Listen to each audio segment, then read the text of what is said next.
Y'all better get excited. We get paid to read these books. We're reading Mike Krzyzewski, Leading with the Heart. I'm getting a lot of nuggets on leadership and winning from this book. I'm all the way in chapter 9, Refresh and Renew. He's talking about this end of the season.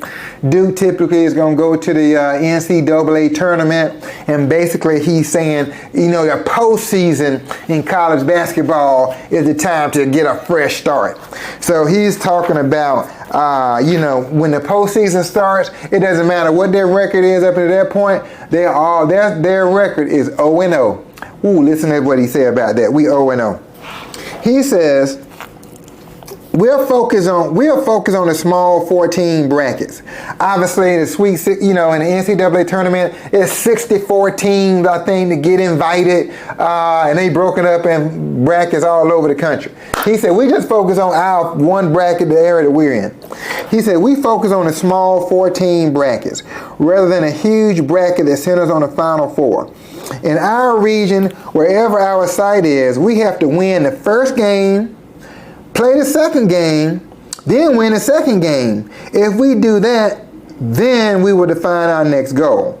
In essence, listen to this, we look at the entire tournament as a series of four team tournaments, each one lasting 1 week.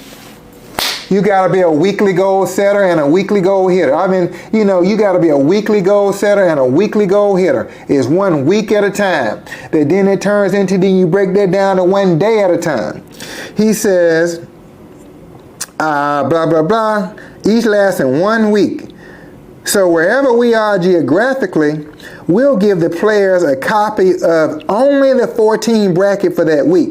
And I'll tell them, listen to this, focus on nothing else. Don't worry about the Sweet 16, the Elite 8, or the Final Four. Be careful to focus on one game at a time. We don't look ahead and worry about which team we might play in the second round and how we might defend against them. One team at a time. One game at a time. The next game, fast. If we do that well, we'll go a long way. Teammates in our world, we got every day you wake up, is your schedule, your record is 0-0. Every day you wake up, it's a new day. You got to have a goal that you're going to, and you can break that down. Where you going to be in the next 20 minutes? Where you going to be in the next hour? Where you going to be by lunch? Where you going to be by this afternoon? Where you going to be this evening? You can break up your day in quarters. Long goals, where you going to be years from now? Well, that'll take care of itself if you really have a obsession about your short-term goals. What you're going to do every day when you have a standard, like we have on our team that everybody fights to protect daily, then you can have some team chemistry around that standard and that commitment, that group commitment to excellence. So, what's the answer? How would I wrap that up? Is focus on nothing else but one game at a time. Ooh-wee. In our word, that means 1 day. All right, now let's go on here to point 2. Now he says, now, and obviously he's a college basketball coach. The media is all over the players, and now with social media, it's amazing. It's not just like ESPN and NBC, CBS. No. It is every website, blog, YouTuber, everybody wants something to sound bite to post. So people are all over him. But listen to this, I like this because he's thinking about the chemistry, the team dynamic with the players. So you just can't get in these interviews and start talking reckless about the team and where they are and each other. It's going to fall apart. You got to invest in the relationship. Do not let the relationships fall apart on something silly. All right, listen to this. So he's saying he coaches the players on how to have interviews. He says, for example, we might advise them not to discuss relationships with their teammates or the details of what happens in our practice. Essentially, our team is a work in progress. In building relationships, a player might not be as tight with a teammate as he would be a month down the road. That's natural. Everybody doesn't just come together right away and meet on the mountaintop and embrace. That's not the way it happens. The players on our team are succeeding together and they're failing together. That's stressful. I added that. Relationships can change rapidly, but the media doesn't understand that. I'm not sure the players completely understand it. At any rate, it can't be explained in any one interview. Teammates, listen, my insight, quality, strong, healthy relationships takes time. Don't damage them on a whim. There are several verses about overlooking an insult, having patience, soft answers turn away wrath. It's plenty of that. I mean, you got to become an encourager. All of that. You invest in relationships. We're in a relationship business.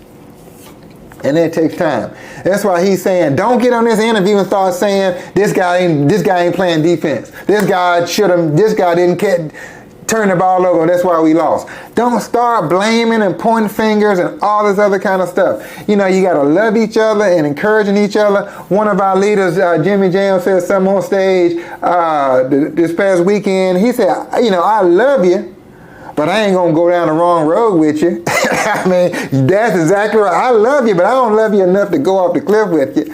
At some point, our path's going to divert. I'm going to follow my heart. You got to follow yours. Hopefully, we can come back together and get to the destination of winning together, but that's just how it's got to be. All right, invest in winning relationships. I'll do that. All right, I'll say it that way. Point 3, and I'll let you go. So, now they're into the tournament. He's having his meeting to get his team head right going into the tournament. So he's saying, all right, guys.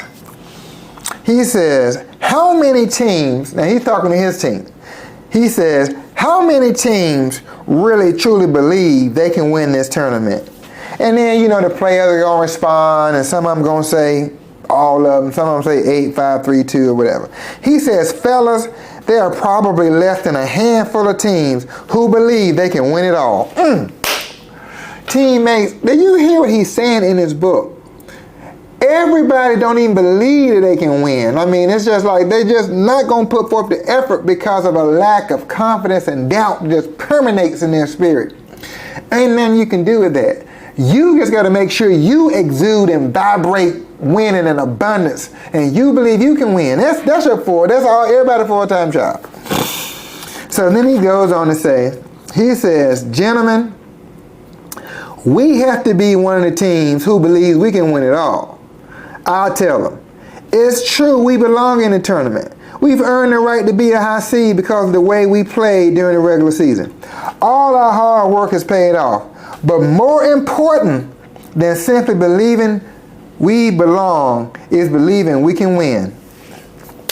Teammates, and my insight is, if you believe you can or you believe you can't, either way, you're right. I think that's Ford. What's the guy that started Ford? Henry Ford may be famous for that quote. If you believe you can or you believe you can't, either way, you're right.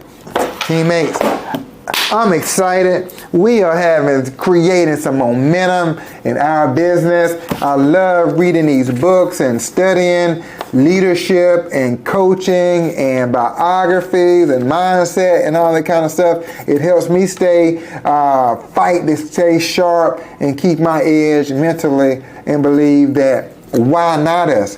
Why can't we be number one in the country? Why can't we have amazing success like all the other people that are winning at a high level? Love you guys. We get paid to read these books. We'll run this play again tomorrow.